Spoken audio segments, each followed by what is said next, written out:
distance again in this case, which will substitute here, which was actually 154.19637. We'll substitute here on the slope distance, and then we have our reduced mean vertical angle, which in this case is this one. We never omit the negative sign. We substitute them, and for the HD we know that it's going to be cos, and this is the value that we get. And again, for our vertical distance, we use the sign and we get this value. And again, when we found our vertical distance as a negative, we don't omit the negative, we leave it as it is. And then we now have our HD in this case. Since we have our HD, we need to substitute our HD together with the bearing for that line of P to NP in order for us to find the change in Y and the change in X. You remember we had the bearing from P to NP after heading our clockwise angle. We have now also find the HD for P to NP. So that means we can now calculate our change in Y and our change in X.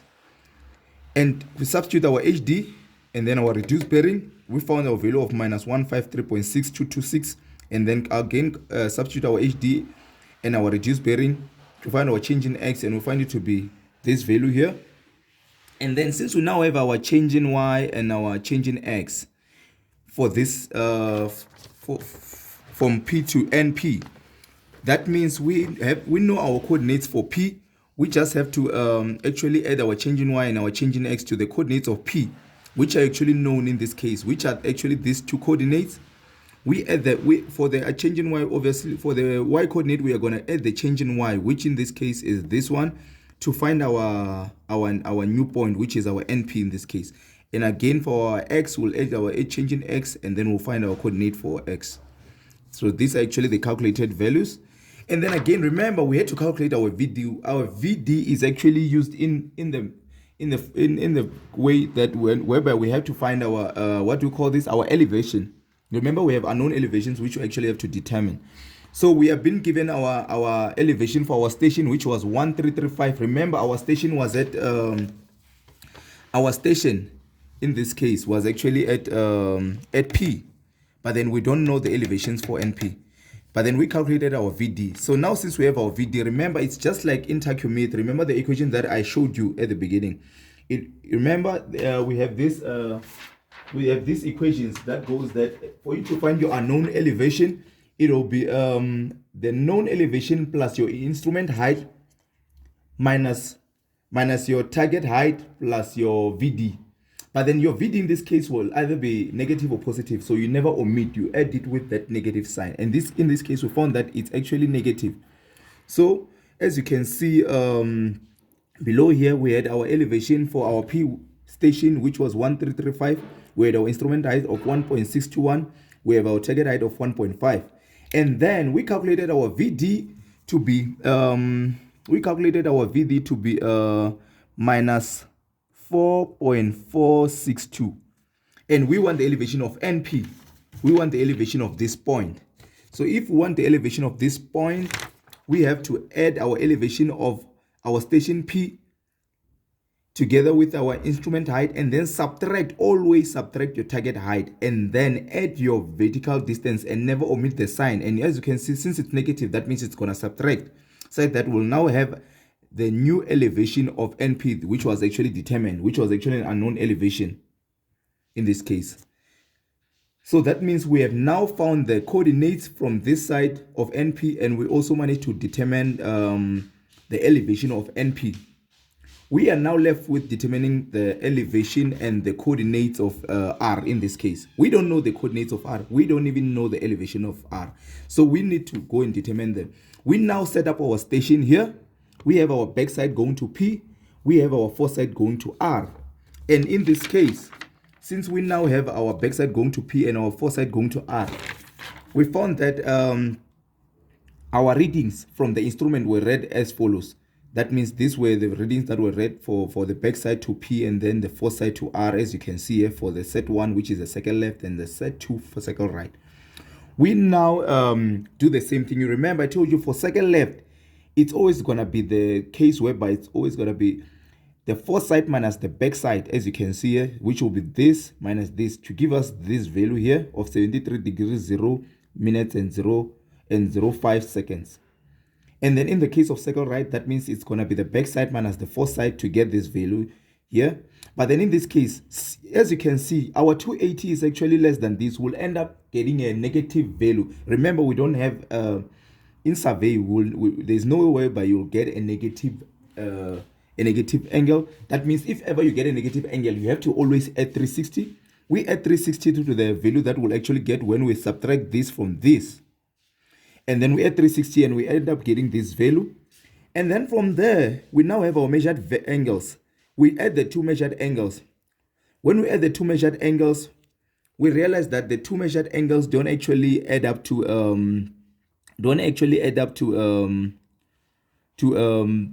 360. That means there's a shortage. We divide that shortage by 2, and after we divide that shortage by 2, that means we'll actually end up having the half that will actually add on the two measured angles, such that right now we'll have these two reduced angle, which actually they corrected. Remember, I told you that the circle left will always be our clockwise. So we consider it in the case whereby we have to calculate our reduced bearing for this new line, which will be this one, right? Because we are moving from this line going to this line, and we are now having our station here. That means we need to find our bearing here. So since we are now looking for this bearing here, we need to get our clockwise angle here, such that if I could actually get a backside, since I have the bearing from P to NP, and I get the backside for P to NP, which will be NP to NP to P, and I rotate on my clockwise angle, such that I will now have the bearing from NP to R. Since remember we calculated the bearing for P to NP, we cannot use that bearing for P to NP. We need to get the back bearing. And in this case, since we calculated the bearing for P to NP, if we could actually reflect back, we'll actually remember that the bearing that we calculated for our P to NP was actually calculated as, let me just check, was actually calculated as 265 degrees 0.3412. But then in this case, we need to get our back bearing, which will be from NP to P. And then to calculate the bearing from NP to P, we'll actually, since our bearing was 265 and it's actually more than 180, we subtract 180, such that we'll now have the bearing from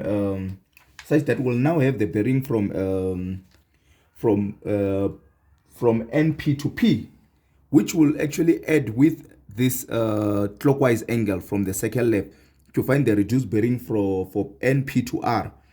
So we'll say 265.3412 minus 180. We'll find that our back bearing is 85 degrees 0.3412. We add it to this clockwise angle, and then we just say 73 degrees 0 minutes and 7.5 seconds. We found that our bearing right now from NP to R is 158 degrees 20 minutes and 35.82 seconds. We now have the bearing for NP to R. Since we now have the bearing, we still need our HD in order for us to find the unknown coordinates here, because we haven't found all the variables that we actually require for us to find unknown coordinates. We need the bearing, remember, we also need our HD, but then we don't have our HD. So we need to calculate our HD. Remember, this was some of the things that were also given, which you actually determined from the field again. We add these two values again for the set 1 and the set 2, which was the face left and the face right. They don't add up to 360. They actually both have, to add up to 360, they are running short of 5 seconds. We divide that 5 seconds by 2, such that we'll have 2.5 seconds to add on each of them, such that when we add them, they will now add up to 360. So now, since they add up to 360, remember we consider the face left, and if we consider the face left, in order for us to calculate our reduced vertical angle, we have to subtract. We just have to say 90 minus our face left after correcting it, adding our 2.5 seconds, such that we'll have 88 degrees 39 minutes and 29.5 seconds. But then remember, we need our mean vertical angle. We have to subtract 90 degrees from our reduced vertical angle, such that we'll have this mean vertical angle. We found that this one is positive. We leave it as it is. We now have our slope angle, which is also our mean vertical angle. We have our slope distance again, which was actually given in this case. Remember, our slope distance in this case was actually given for this problem again, and our slope distance was given as 137.205.32. We substitute our slope distance on this equation together with this mean vertical angle here, such that we'll get our HD for one, which is 137.168, and then we'll substitute again for our VD, such that we'll get our VD, which is actually positive, as 3.212907. We now have our HD and our VD. We use our HD when we have to calculate our change in Y and our change in X. We go substitute it on our equation together with the reduced bearing for NP to R that we determined. And we found that our change in Y is 50.62102, and then our change in X is minus 127.4853. We have our known coordinate. Remember, we found the coordinates of NP and we're now moving to R. That means we'll have to add the change in Y and the change in X to our coordinates of NP, which we calculated on our previous workings, together with the change in Y and the change in X, such that will now determine the coordinates of R, which are, as you can see here. The only thing that is left is now the elevation of R, which we haven't determined. Remember, we also calculated the elevation of our previous point, which was NP. So we now have to calculate the elevation of R, and our station is now on NP, and we are going to R. So we actually put the elevation of our station here, which was calculated on our previous workings, which is 1330.659. We have our instrument height, we have our target height. We also calculated our VD in this case, which was calculated to be 3.212907. Remember, the equation to determine an unknown elevation will always be the elevation of the station plus the instrument height minus the target height. And in this case, look, our VD is actually positive. Remember I told you that you should actually consider the sign. So in this case, since it's actually a positive sign, we actually add it in this case. So we'll say plus our VD, which is 3.212907. We now have determined our elevation of R, which is found to be 133.993. So in this case, we've actually determined all the values that were actually required of us. This is actually not something that is it's very complicated. It's actually repetitive if you've seen for yourself. If you could look on the first workings and repeat them on the second point, you would actually be doing the very same thing, but then using different values. So it's actually something that of which some of the equations you are familiar with. So I hope that this will actually assist you to understand. Thank you very much.